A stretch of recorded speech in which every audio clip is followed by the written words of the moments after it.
Y cuando son las 8:20 hora central europea, en el cierre de Wall Street, recibimos a José Ignacio Gutiérrez, presidente de la Federación de Servicios Financieros de la Confederación de Cuadros y de Profesionales, exsecretario general de la Confederación de Cuadros y Profesionales y exsecretario general de los managers europeos de las entidades de crédito. Bienvenido, José Ignacio. Muy buenas tardes, encantado.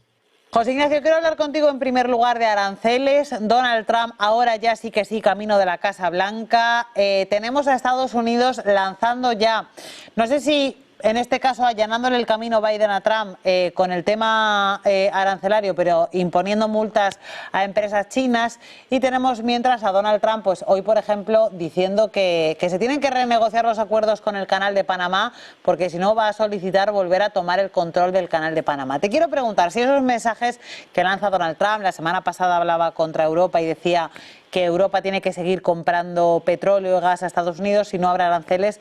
¿Todos esos mensajes son mensajes, es realidad? ¿Qué crees? Bueno, yo creo que todo es una táctica de negociación.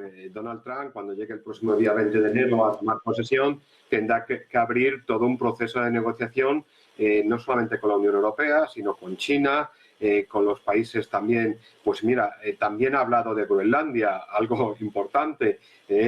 También hay toda una política sobre metales raros, que también en países africanos y países latinoamericanos. Y abrirá también una ronda de negociación importantes con Rusia dentro del marco de las políticas geopolíticas. Lo que está es posicionando ahora mismo, lo que va a ser su gobierno y cuáles van a ser las presiones que él va a ejercer.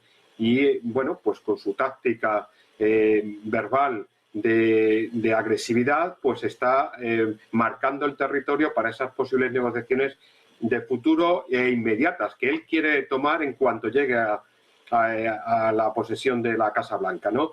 Para ello también ha ido nombrando ya a diferentes responsables y, bueno, pues marca todo ello una forma de actuación que ya conocimos en su primer mandato y que no va a ser diferente en este. Yo lo que creo, y la opinión que parece generalizada, es que está marcando el territorio. Él está poniendo sobre la mesa cuáles son sus pretensiones en materia de política global, todas ellas vinculadas al mercado económico norteamericano y con un concepto muy importante de proteccionismo hacia el conjunto de la economía norteamericana. Proteccionismo hacia la economía norteamericana. ¿Y quién crees que va a salir peor parado? Porque tenemos muchos actores a los que ha disparado Donald Trump. Tenemos a Canadá, tenemos a México, tenemos a Panamá, tenemos a Europa, tenemos a China. Hombre, vamos a ver. Mi opinión personal es que el que puede tener menos capacidad de negociación puede ser la Unión Europea. En todos ellos. China, indiscutiblemente, es un monstruo económico, la segunda economía del mundo. No creemos que tenga un problema excesivo de negociación. Sí es verdad que su situación económica es compleja, pero tiene una fortaleza de negociación muy importante, a pesar de su situación económica. En el caso de los países del entorno, hombre, vamos a ver, estamos hablando de diferentes cuestiones. En el caso de México, Canadá, estamos fijando unas cuestiones básicamente migratorias, y en el caso de Panamá es una cuestión de costes, precisamente en el tránsito por el Canal de Panamá. No veo ninguna capacidad de una actuación militar para tomar militarmente el Canal de Panamá. Yo creo que sería un incidente gravísimo y de muy difícil consecuencias que podríamos analizar, ¿no? Pero sí, yo creo que ahí es abrir un frente de negociación que hasta ahora las administraciones americanas no habían tenido encima de la mesa. Posiblemente ahora mismo el partner más difícil que lo pueda tener, a pesar de las relaciones que tiene la Unión Europea y Estados Unidos, seamos nosotros, seamos la Unión Europea. La Unión Europea acaba de ponerse al frente de un nuevo equipo con von der Leyen. Vamos a ver cómo se estructura, vamos a ver qué fortaleza tiene en el Parlamento Europeo y vamos a ver también qué papel tienen diferentes actores. Si hay unanimidad en esas negociaciones, vamos a ver si hubiera algún actor de la Unión Europea que fuera por libre. Bueno, pues vamos a ver todo ello. En geopolítica ya vemos que hay una serie de países de la Unión Europea más cercanos o más proclives a negociar con Putin. algo que también la nueva administración americana parece que tiene muy claro, y entonces ahí veremos una situación difícil con lo que digamos los países más tradicionales de la Unión Europea, como puede ser Alemania, Francia, que no son muy partidarios de esa negociación. En este contexto, en esta situación, vamos a ver entonces esa evolución y a partir del día 20 pues vamos a ver cómo se abren esos frentes negociadores. Yo sigo viendo a la Unión Europea todavía débil. Tenemos que ver cómo se desarrolla el nuevo mandato de la Unión Europea.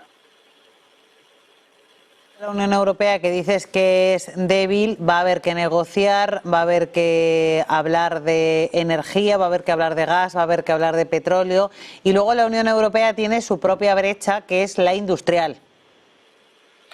Bueno, vamos a ver. Claro, la Unión Europea tiene un problema muy importante, que es toda la Agenda 2030, que ha debilitado toda la estructura, digamos, industrial. Las pasadas políticas energéticas de varios de los países de la Unión Europea, como ha podido ser Alemania, con todo el desmantelamiento de la energía nuclear, pues ha dejado una dependencia muy importante de proveedores, básicamente el gas ruso en un momento dado y ahora obviamente el mercado americano, ¿no? Claro, el problema es que si Estados Unidos decide reiniciar los contactos con Rusia y llegar a un acuerdo con Rusia y normalizar las relaciones con Rusia, también lo hará la Unión Europea. Eso quiere decir que reabriremos los mercados del gas entre la Unión Europea y Rusia, que el camino que llevábamos era prácticamente de su eliminación, ¿no? Entonces, claro, no solamente va a ser Estados Unidos quien normalice sus relaciones con Rusia, también lo va a hacer la Unión Europea. Y en esa normalización pues hay unas relaciones comerciales en materia energética que favorecen bastante a la Unión Europea y perjudicarían el mercado energético con Estados Unidos. Y esto, si la administración Trump tiene ese objetivo, ¿por qué no lo va a tener también la Unión Europea?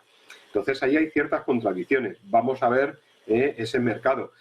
Por otra parte, esa Agenda 2030, que en un principio pues deseaba no solamente la descarbonización, sino también la desnuclearización del conjunto de los países de la Unión Europea, tiene un frente, que es el francés, que quiere tener una autonomía energética estratégica basada precisamente en la energía nuclear.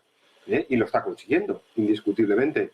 Eso, pues, será el camino de la nueva Unión Europea a través de acuerdos energéticos, de potenciar o recuperar esa energía nuclear en el conjunto de la Unión Europea. Pues bueno, hay países como España que no lo comparten con el actual gobierno. Entonces, bueno, pues este es un tema muy importante. El coste energético es un problema que debilita la competitividad de la industria europea y tendremos que analizarlo. Yo veo un factor importante de contradicción. Si Trump quiere normalizar las relaciones con Rusia, también lo hará la Unión Europea.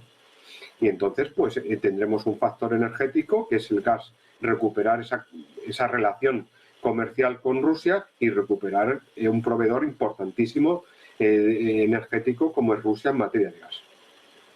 Pues efectivamente ese es un tema importante que podría haber sobre la mesa. Pero tú ves a Europa, que se ha opuesto diametralmente a Rusia en esa guerra con Ucrania, volver a negociar sobre el gas. Es verdad que hay países que por necesidad siguen importando gas ruso. Claro, es que hay países que no han podido tener una autonomía de ese gas ruso. Lo acabamos de ver con el ministro global. Entonces, la cuestión está, ¿qué acuerdo quiere llevar la administración Trump con Rusia? ¿Quiere un acuerdo de paz con Ucrania? ¿Que Ucrania tenga una recuperación de su situación? ¿Quiere que ese acuerdo de paz conlleve una financiación de esa recuperación por parte de Rusia? Vale, pues si ese acuerdo de paz y ese acuerdo con Rusia es la política de la administración Trump, la Unión Europea tendrá que restaurar también esas relaciones, no solamente diplomáticas, no solamente participar en ese acuerdo de paz, sino también recuperar las relaciones económicas con Rusia. Es una decisión coherente con la propia política que puede imponer la administración Trump. Eso conlleva que, por lo tanto, tengamos que recomponer esas relaciones y, ¿por qué no?, esas relaciones comerciales con Rusia.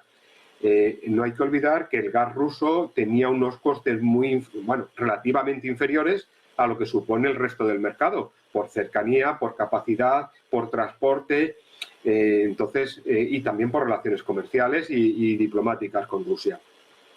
Si recupera la administración Trump esa relación con Rusia y alcanza un acuerdo de paz en materia de Ucrania, con las concesiones que haya que hacer, o en el marco que considere la administración Trump, es que la Unión Europea también está legitimada para recuperar esas relaciones con Rusia, que tiene también un aporte muy importante en esa materia energética y que reduce, por lo tanto, las compras al mercado norteamericano de gas. Pero esas son consecuencias lógicas de la decisión que va o que quiere imponer, y así está anunciando la nueva administración americana con el gobierno de Trump. Quiero profundizar un poquito contigo en esa crisis industrial que vive Europa, en un contexto en el que además se están produciendo muchísimos movimientos dentro de Europa, pero también fuera, muchas asociaciones para el sector de la industria del automóvil. Hay que tener en cuenta que los diferentes actores se están posicionando de forma muy evidente en un sector que atraviesa una crisis fundamental en Europa, siendo Europa un territorio crítico para esta industria. Bien, el problema que tenemos en todo el sector de la automoción es un problema de competitividad. Ha entrado de lleno en la propia Unión Europea y en los mercados de la industria automovilística europea un competidor como China, con unas políticas de apoyo incuestionable a su propia industria automovilística, ayudas que son estatales en gran parte y que todas las empresas automovilísticas chinas son de propiedad o mayoritariamente de propiedad estatal. Entonces hay una falta de competitividad por ahí, pero además también hay alteración de las normas básicas de competencia entre marcas, ¿no?, en el sector de automoción. Ahí hemos iniciado un proceso con el anterior gobierno de la Unión Europea de aumentar o iniciar toda una política de aranceles para proteger el mercado europeo, pero es que la industria automovilística europea no solamente depende del propio mercado europeo, depende del mercado asiático, depende también del mercado latinoamericano, muy especialmente en el mercado de lujo, el propio mercado chino, el mercado norteamericano, y ahí hay razones también de competitividad. Tenemos un problema también energético. El coste energético en la Unión Europea pues se ve debilitado por la dependencia que tenemos exterior. Tenemos un problema, por lo tanto, estratégico en esa materia, y Europa tiene además un conjunto de normativas medioambientales derivadas de esa Agenda 2030 que hace aún más compleja esa competitividad. O relajamos esos factores de normativa medioambiental, o obviamente digamos que el sector automovilístico europeo tiene un problema de competitividad en el propio mercado europeo.